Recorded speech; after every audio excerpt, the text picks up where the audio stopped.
Trending naman ang video kung saan nagpamigay ng pera si Kim Chiu at vice ganda sa staff ng It's Showtime. Ang mga netizens ay nagulat at natuwa sa video na iyon. Marami ang nagpahayag ng kanilang paghanga kay Kim Chiu at vice ganda dahil sa kanilang kabutihang loob. Masasabing napakabait talaga nitong si Kim Chiu kaya't marami itong blessings sa kanyang buhay. Narito ang ilan sa mga reaksyon ng mga netizens. Ang galing naman ni Kim Chiu at vice ganda. Sana lahat ng mga artista ay katulad nila na hindi nakakalimot sa mga taong nasa likod ng kamera. Sobrang nakakataba ng puso ang ginawa nila. Sana ay marami pang mga artista ang magpakita ng ganitong uri ng kabutihang loob.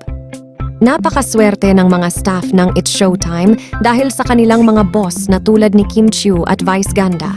Sana ay patuloy silang magpakita ng kabutihang loob sa kanilang mga tagahanga.